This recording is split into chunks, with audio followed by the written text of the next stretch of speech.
जो अतिक्रमण करके बैठे हुए हैं दूसरों के हक हिस्से पर, अधिकार पर, कुर्सी पर, उनकी नींद हराम हो गई।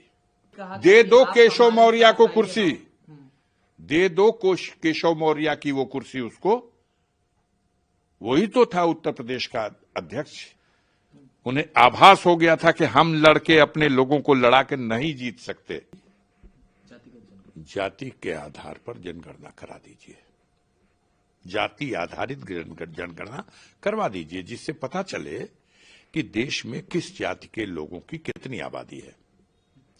और जब ये पता लग जाए तो उस जाति के लोगों के हिसाब से जो देश का खजाना है उसका उतना अंश उसके कल्याण की योजना बनाने में लगा दीजिए। गांधी वाड्रा ने भी अपने पहले ये कहा है, ये उन्होंने भी कहा, ये हमारे राष्ट्रीय अध्यक्ष ने भी कहा, ये माननीय राहुल गांधी ने भी कहा, ज्यादातर विपक्ष के दलों के नेताओं ने ये कहा। मैं भी यही बात कहता हूं। क्यों भागते हैं इससे आप? इसी से डर गए हैं आप। ये व्यवस्था चलाने वाले नरेंद्र मोदी और सबसे ज्यादा योगी आदित्यनाथ, नींद हराम हो गई इनकी। ये जो पीडीए का नारा आया, ये जाति के आधार पर जनगणना का सवाल आया, तो भाई घबराहट है।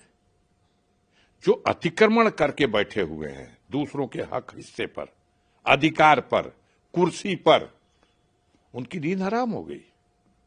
अभी उत्तर प्रदेश में बाई इलेक्शन आया, बड़ा बाजा बजाया है आपने कि योगी आदित्यनाथ तो बड़ा अच्छा परफॉर्मेंस दिए। कभी ये देखा चुनाव कौन लड़ा,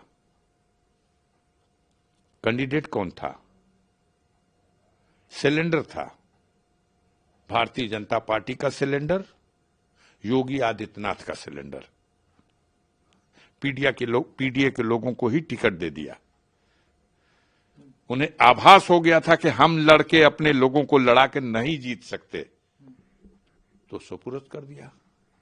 ले लो भाई, ये सारी सीटें तुम लोग लड़ो और तुम जीत लो। अब पीठ अपनी थपथपा रहे हैं कि भाजपा जीत गई। अखिलेश जी इंप्लीमेंट नहीं कर पा रहे हैं। नहीं, अखिलेश जी अपनी जगह कर रहे हैं। योगी और उनकी पूरी टीम और बीजेपी ने सिलेंडर किया है। ये पीडीए को हक नहीं देना चाहते, ये जाति की जनगणना नहीं कराना चाहते। जब इतना तैयार हो गए तो अगले इलेक्शन में तैयारी करो कुर्सी छोड़ने की, दे दो हक जिसका। अखिलेश जी तो कई बार कह चुके केशव मौर्य के लिए, कह चुके कि नहीं कह चुके?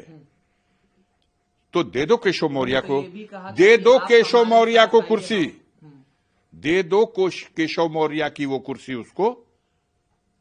वही तो था उत्तर प्रदेश का अध्यक्ष। कौन था उत्तर प्रदेश में? बताइए कौन था 17 में? उत्तर प्रदेश में जीत का दारोमदार कहीं ना कहीं नहीं, वो प्रदेश के अध्यक्ष थे। और ये कहा गया था कि यही अगले चीफ मिनिस्टर हैं। योगी आदित्यनाथ से मतलब कहां था? योगी आदित्यनाथ गोरखपुर के सांसद थे और यहीं दिल्ली में एक सांसद की हैसियत से सदन में बैठते थे। यहां मंत्रिपरिषद के भी सदस्य नहीं थे, सिर्फ एक सांसद थे। जब चुनाव हो गया, चेहरा किसका? केशव मौर्य का। चुनाव हो गया, बहुमत मिल गया, तो ले जाकर के एक सांसद को, गोरखपुर के सांसद योगी आदित्यनाथ को उत्तर प्रदेश में बैठा दिया गया। तो ये तो अतिक्रमण है, ये तो धोखा है पिछड़ों के साथ।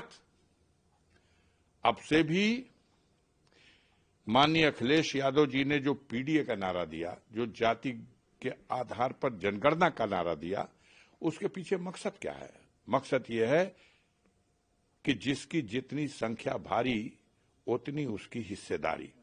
यह मान्यवर कांसी राम का नारा था। वो कहते हैं कि दे दो, हटें, पहले काम तो इनको हटना पड़ेगा, हटें, कह दें कि अगले चीफ मिनिस्टर में। ये धोखेबाजी नहीं चलेगी अब उत्तर प्रदेश में। उत्तर प्रदेश की जनता भी जागरूक हो चुकी है और उत्तर प्रदेश में समाज का जो पिछड़ा वर्ग है, दबे कुचले जो लोग हैं, जिनका हक हिस्सा लूटा गया है, और जिस कुर्सी पर बैठना था किसी और को, और अतिक्रमण पे करके किसी को बैठाया गया है, अब वो कुर्सी खाली करनी पड़ेगी। अगर उस कुर्सी को खाली करने में जरा भी देर की तो कुर्सी छीन ली जाएगी।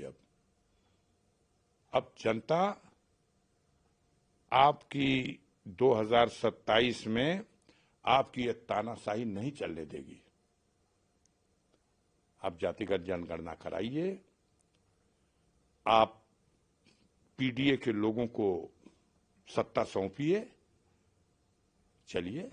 ये कौन सी बात है कि अतिक्रमण करके कुर्सी पे बैठ गए और पीडीए के लोगों को चौकीदार बना दिया। और जब पीडीओ को संगठित होने का नारा माननीय अखिलेश यादव ने दे दिया, तब नींद हराम हो गई। बाई इलेक्शन में सारी सीटें उन्हीं को दे दिया, जल्दी जल्दी लड़ लो भैया, बचा लो, साख बचा दो बीजेपी की।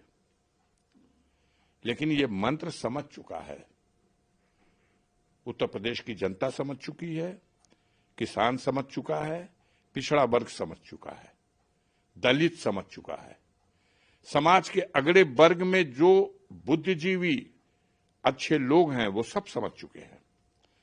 और एक परिवर्तन की तरफ उत्तर प्रदेश बड़ी तेजी के साथ बढ़ रहा है।